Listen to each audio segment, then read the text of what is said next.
दोस्तों आज मैं इस वीडियो के थ्रू ना आपको एक ऐसी एडवाइस देने वाला हूँ।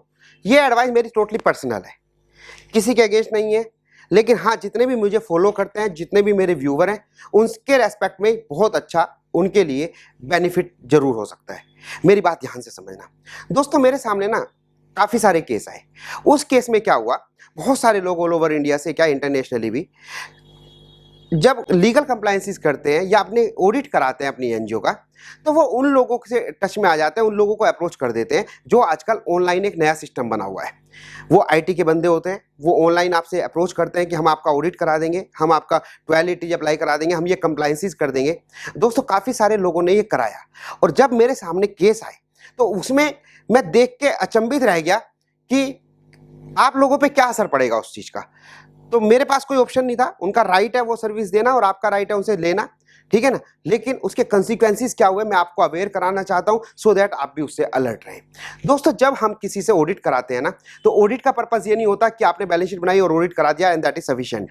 दोस्तों ध्यान रखना, जब भी आप किसी सीए से ऑडिट कराएंगे तो पहले आप उसको अपॉइंट करेंगे। अपॉइंट करने के बाद जब वो आपके वेरिफिकेशन करेगा, वाउचर वेरिफिकेशन करेगा, इनकम को वेरीफाई करेगा और तब वो आपको ऑडिट करके देता है। लेकिन प्रैक्टिकल में मैंने क्या देखा, ऑनलाइन सर्विसेज आपके सामने है कि हम इस साल का ऑडिट कराएंगे। जब आप 1280 अप्लाई करते हैं 3 साल की उसमें ऑडिटेड बैलेंस शीट लगती है, आपसे कहा जाएगा कि हम ऑडिट अपना आप बना लेंगे, आप बस हमें पेमेंट कर दीजिएगा।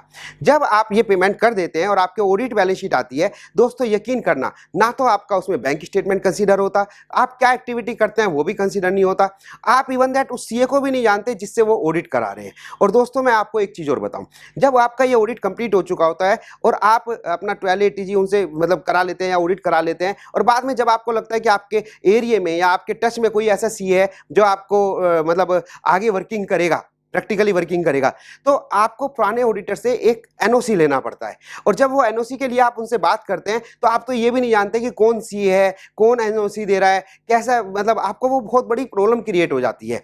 तो दोस्तों मेरा कहने का मतलब ये है, जब भी आप ऑनलाइन सर्विस लें तो ये लीगल मैटर होते हैं, आप इन पे वर्किंग कम से कम करें। मैं उन लोगों को बिल्कुल भी नहीं कह रहा कि जो सही काम कर रहे हैं, लेकिन ऑनलाइन में जब आप 1280 अप्लाई करेंगे, कंप्लायंसेस करेंगे, तो मुझे एक बात सुनने को बड़ी अच्छी मिली कि सर हमने उनसे बात करी, अभी मेरे पास एक केस आया, उनका 1280 हुआ, वो गलत क्लोज में हो गया।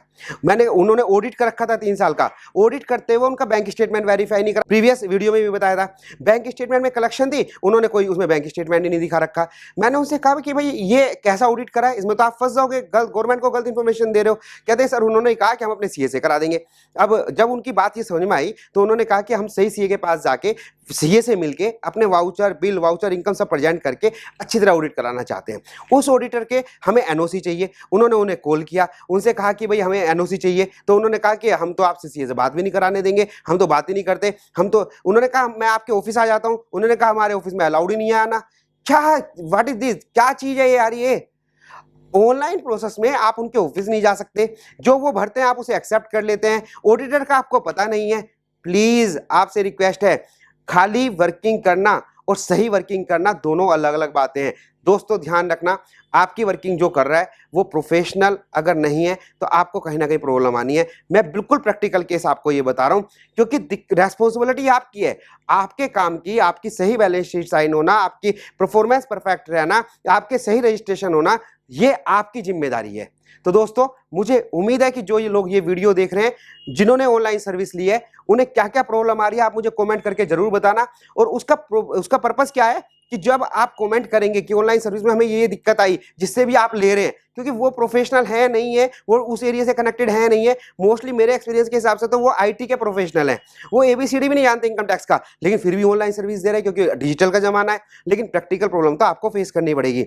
तो मैं किसी पर्टिकुलर व्यक्ति के बारे में नहीं कह रहा, मैं सिंपल आप लोगों को कह रहा हूं, अगर आपको सर्विस लेनी है तो आपका ऑडिटर कौन है, आपके सीए कौन है, आपके प्रोफेशनल कौन है, आप उनसे मिले हुए हैं नहीं मिले हुए, आपको वो क्या सर्विस दे रहे हैं, क्या डॉक्यूमेंट सर्टिफाइड करा रहे हैं आपसे, किस चीज का एफिडेविट आपको सबमिट करा रहे हैं, इस चीज से अलर्ट होना आपका बहुत बहुत ज्यादा जरूरी है। अदरवाइज कभी ना कभी आपको इससे प्रॉब्लम क्रिएट हो सकती है। प्लीज ये वीडियो बनाने का पर्पस आपको अलर्ट करना है, किसी के प्रति नेगेटिव करना नहीं है। तो नेगेटिव मत हो, बल्कि आप अलर्ट रहिएगा। अपनी परफॉर्मेंस के लिए। तो दोस्तों मुझे उम्मीद है कि आपको ये वीडियो यूजफुल रही होगी, आप इससे नॉलेज ली होगी, आपको अलर्ट होगा कि आपको क्या करना है क्या नहीं करना। थैंक यू सो मच, फिर मिलते हैं नई वीडियो के साथ।